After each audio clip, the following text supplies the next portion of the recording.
Bueno, doctor, estamos en nuestro país y en América Latina en realidad enfrentando hace más de 20 años procesos de reforma en materia penal. En general, el denominador común ha sido avanzar hacia sistemas adversariales de enjuiciamiento criminal y en realidad se ha generado una base bastante consistente respecto a ciertos ejes de la reforma, vale decir, el Ministerio Público como el director de investigación criminal, la separación de funciones respecto al órgano jurisdiccional. En determinados países también una tendencia hacia horizontalizar los procesos y sobre todo las estructuras organizativas. Y si bien esto es bastante homogéneo en la región, lo cierto es que también hay ciertos desafíos pendientes o perspectivas pendientes.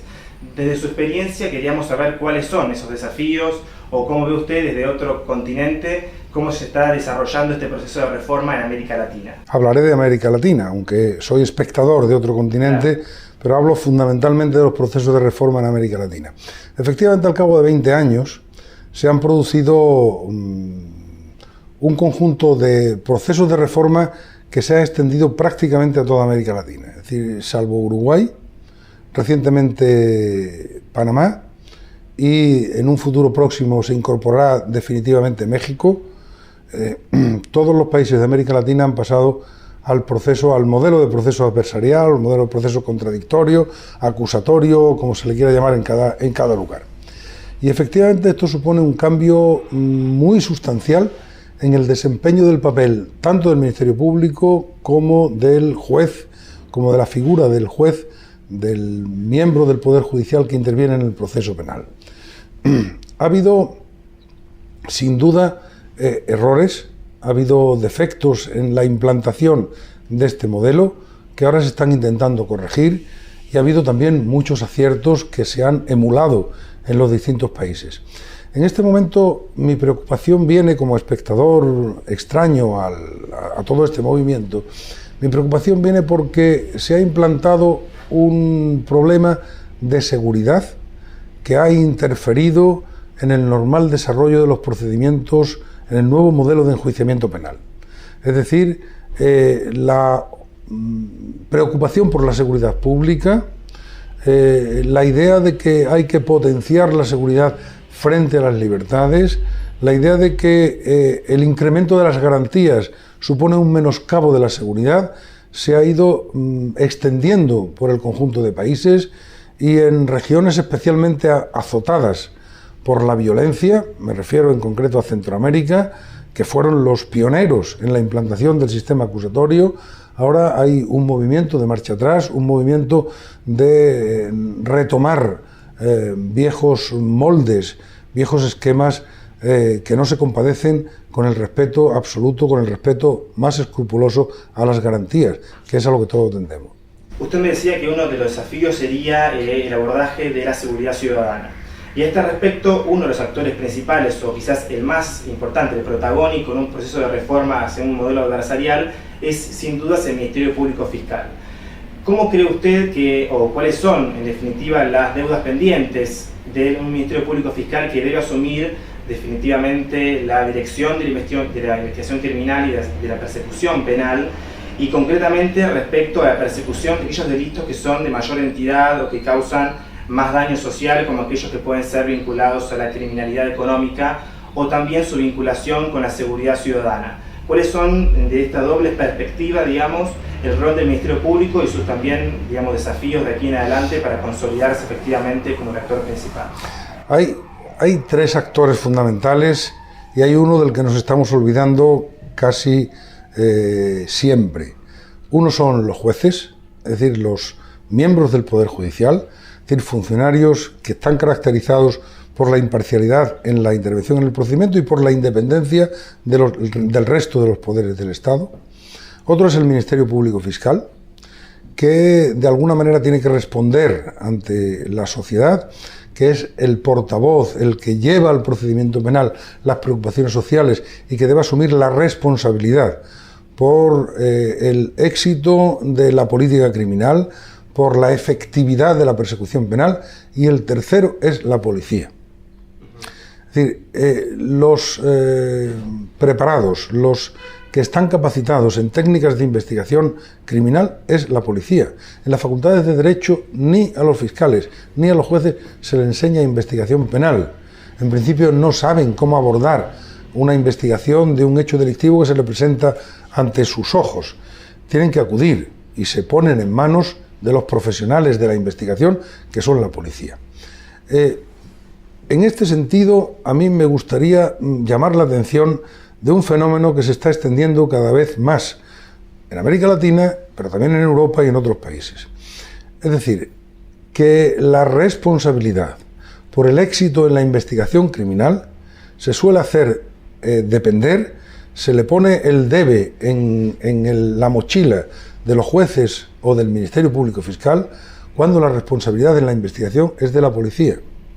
Y se hace recaer las culpas de la libertad de los imputados, de que no son perseguidos eficientemente los delitos, se le hace recaer en el debe de los jueces o de los fiscales, cuando el problema es los medios, la responsabilidad, la profesionalidad de la policía.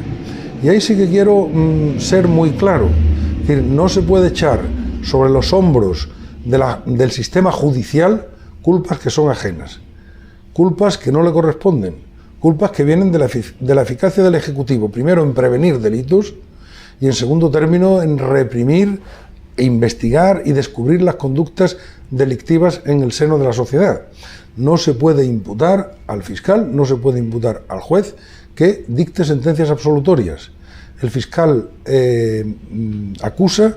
con los elementos que le ha proporcionado, por un lado la policía o por otro lado el juez de instrucción, dependiendo del modelo de procedimiento penal. El fiscal son esos los elementos que tiene para sustentar su acusación. El juez de sentencia, el juez que tiene que decidir a base de las pruebas que se le han practicado.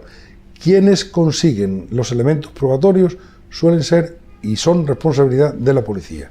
Y sobre este elemento es importante que lo tengamos todos muy claro y que cada uno asuma su cuota de responsabilidad en el éxito, mayor éxito o en el fracaso de la persecución criminal. ¿Cuál debe ser entonces la relación entre el Ministerio Público y la policía en este esquema que usted está describiendo? En un proceso adversarial, en un proceso acusatorio, el trabajo del fiscal tiene que ser muy estrecho con la policía. El Ministerio Público no puede estar alejado de la policía, no puede estar ajeno a las labores policiales. La policía tiene que depender, por lo menos en esas funciones de investigación, directamente del Ministerio Fiscal, recibir del Ministerio Público Fiscal las órdenes pertinentes para investigar y en qué dirección investigar. Es evidente que las actuaciones concretas de investigación, el allanamiento, no tiene por qué ir un fiscal allá a la casa que sea a practicar el allanamiento, solo tiene que hacer la policía, pero las órdenes y la dependencia de la policía tiene que ser del fiscal en esas funciones de investigación del delito, una vez que se ha abierto el procedimiento o las diligencias penales. Por último, para no quitarle más tiempo, ahora como espectadores nosotros de este lado del mundo, queremos preguntarle cuál es la actualidad en su continente, en Europa, respecto a la reforma en materia penal y cuáles son las discusiones más actuales que se están llevando a cabo en su país y en general en todo el viejo continente en Europa. El viejo continente, por viejo, es muy diverso. Hay países que han avanzado y han avanzado con cierta agilidad, han sido pioneros en la introducción del sistema acusatorio. El sistema acusatorio adversarial que procede del derecho norteamericano e inglés, básicamente, como Alemania, que fue la primera en la gran reforma del 74, del siglo pasado, Italia o Portugal. El resto de países, Holanda ya ha avanzado bastante, de facto, aunque no ha cambiado, no ha modificado radicalmente la ley, Francia también ha avanzado hacia la intervención, la participación más directa, el protagonismo más claro del Ministerio Fiscal, del Ministerio Público en la investigación, y ahí vamos caminando a distintas velocidades los distintos países europeos. España, desde luego, no está a la cabeza de estos países. Ha habido en los sucesivos gobiernos de distinto signo político dos anteproyectos de modificación de Código Procesal Penal que van en esa dirección, que atribuyen definitivamente la responsabilidad de la investigación al Ministerio Público Fiscal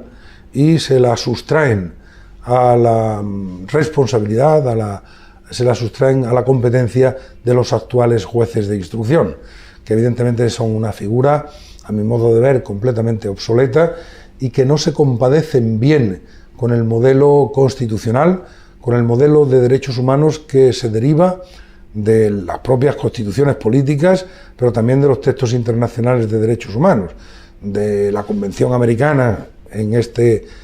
meridiano, del Convenio Europeo de Derechos Humanos o del Pacto Internacional de Derechos Civiles y Políticos. Y por último, la última pregunta ahora sí, usted me decía recién que se ha cuestionado el rol del juez de instrucción. A comparación nuestra, que aún, si bien la Corte a nivel nacional lo ha dicho en varios precedentes, que afecta flagrantemente el principio de imparcialidad, en su país y en el continente, ¿cuál es el estado de discusión respecto al rol del juez de instrucción?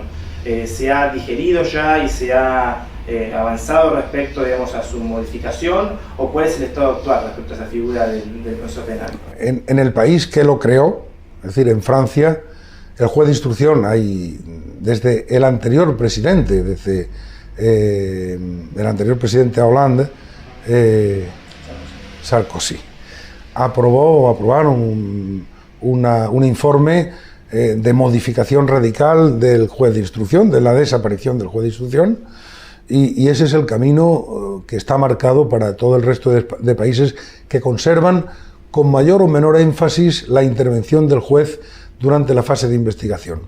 Es decir, lo fundamental de todo esto es, yo creo que más que atribuir la responsabilidad, con ser importante, más que atribuir la responsabilidad de la investigación al Ministerio Público Fiscal, mucho más que eso, es importante poner el énfasis en que el juez tiene que convertirse en el garante de los derechos de los que intervienen en el procedimiento penal, singularmente el que tiene garantizada su presunción de inocencia, el que le ampara la presunción de inocencia, que es el imputado.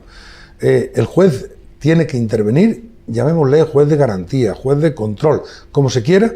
en definitiva, una autoridad judicial que intervenga en defensa de los derechos fundamentales del que está sometido al procedimiento penal y que sus propios derechos fundamentales, sus derechos constitucionales, se ven en entredicho con diligencias de investigación legales, legítimas, de acuerdo con la Constitución, pero que afectan, que suponen una intromisión en la esfera de esos derechos fundamentales. Y tiene que ser una autoridad judicial el que vele, el que controle, el que determine cuándo, cómo, por qué y con qué circunstancias, con qué garantías rodean esa intervención. Ese es el papel fundamental del juez en el momento de la investigación, con independencia de que, como en Inglaterra, por ejemplo, o en el Reino Unido, sea la policía la que asuma fundamentalmente, y ahí está el fiscal, el defensor de la corona, como una figura un poco vicaria de la actuación policial, y es la policía la que tradicionalmente y hoy sigue teniendo el peso de la investigación penal, o se atribuye al Ministerio Público Fiscal. En ese sentido, me importa menos cómo resaltar, repito, el énfasis en que tiene que haber un juez de instrucción, o un juez, un miembro del Poder Judicial que vele, que controle el cumplimiento de las garantías fundamentales de los derechos del imputado durante todo el procedimiento penal. Si falla eso, se cae estrepitosamente el Estado de Derecho. Si falla eso, no hay nadie que responda a favor del imputado en el procedimiento penal que vea amenazados sus derechos. Si falla eso, como sucede con el juez de instrucción clásico, es él mismo el que ordena